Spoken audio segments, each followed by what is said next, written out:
धर्मेंद्र और नूतन की 1962 में रिलीज फिल्म सूरत और सीरत में शैलेंद्र का लिखा एक गाना बहुत दिया देने वाले ने तुझको मुकेश ने पूरे तरन्नुम में गाया है।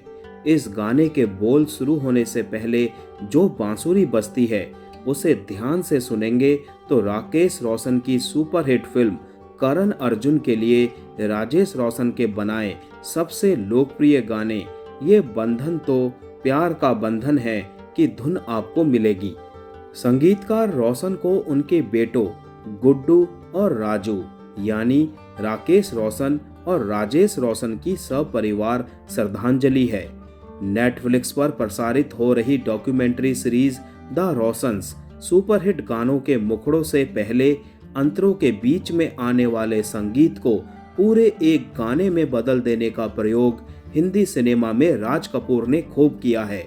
और राज कपूर पर फिल्माया गया फिल्म देवर का गाना तो भला किसे याद नहीं होगा। आया है मुझे फिर याद वो जालिम गुजरा जमाना बचपन का।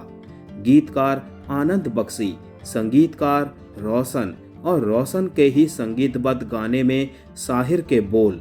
जब राज कपूर का कमाल का लिप सिंक पाकर खिलते हैं तो आप भी गाने को मजबूर हो जाते हैं कि तुम अगर मुझको ना चाहो तो कोई बात नहीं, तुम किसी गैर को चाहोगी तो मुश्किल होगी।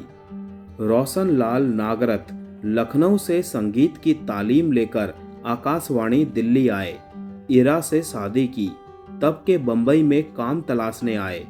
हुस्न लाल भगत राम के गराज में रहे। वहीं राकेश रोशन पैदा हुए।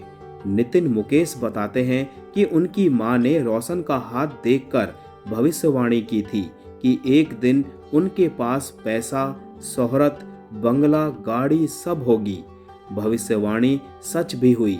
रोशन ने हिंदी सिने संगीत के स्वर्णिम युग में अपनी न सिर्फ जगह बनाई बल्कि एक कव्वाली ऐसी भी रची जो पूरे 12 मिनट की है।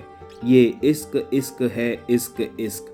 गाने उनके बनाए तो ऐसे हैं कि एक एक गाने पर कलेजा मुंह को आता है।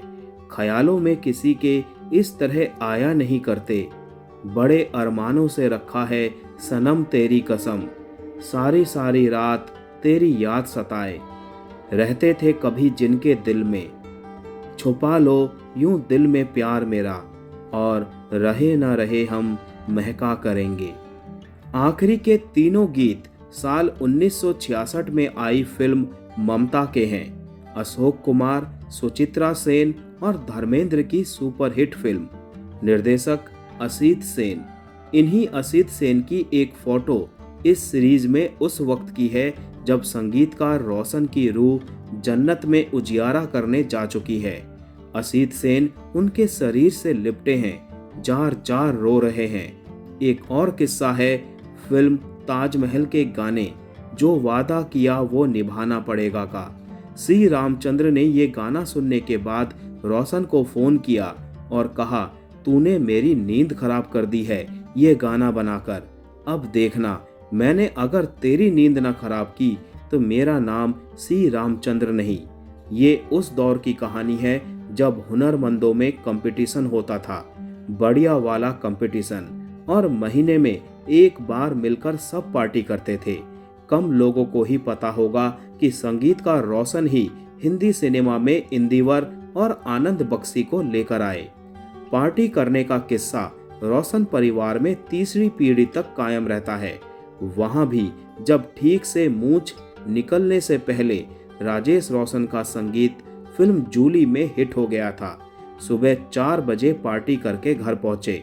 दरवाजा राकेश रोशन ने खोला और पूरे घर में गूंजा राजेश रोशन को पड़ा थप्पड़।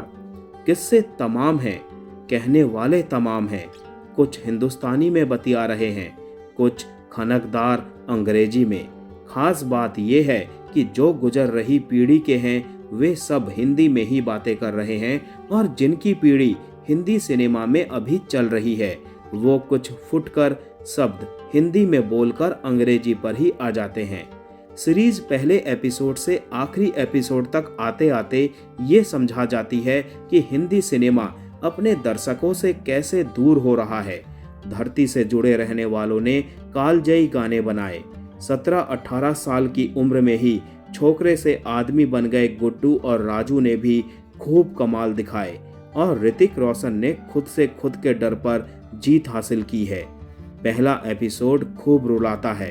राकेश रोशन अपने पिता के निधन की बात करते करते जब रो पड़ते हैं तो देखने वाले का भी गला रुंध ही जाता है। पूरी सीरीज का यही सबसे कमाल का एपिसोड भी है।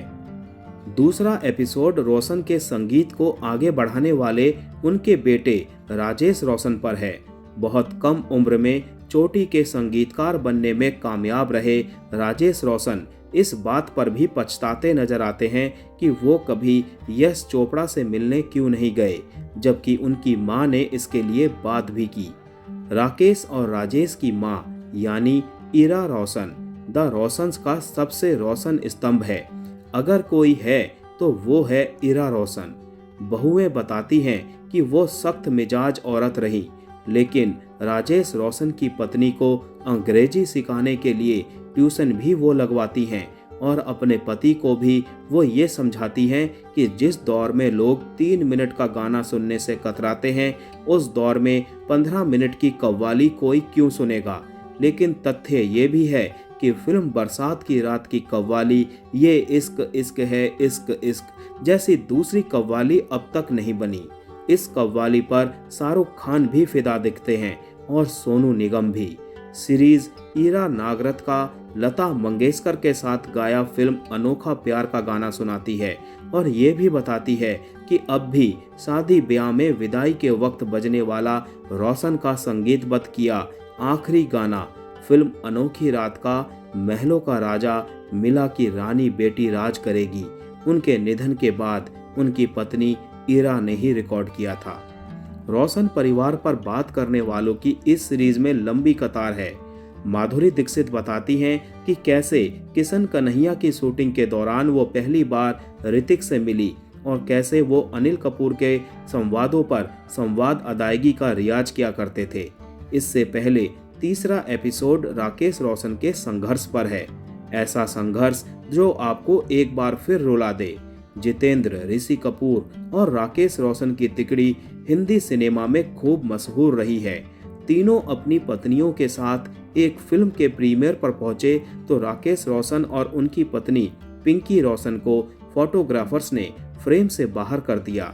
छोटे छोटे रोल करके पैसे कमाने वाले राकेश के हाथ में उस समय के दिग्गज निर्माता निर्देशक जे ओम प्रकाश ने घर आकर अपनी बेटी का हाथ सौंपा था, लेकिन राकेश रोशन ने अपनी तदबीर से अपनी तकदीर बनाई है।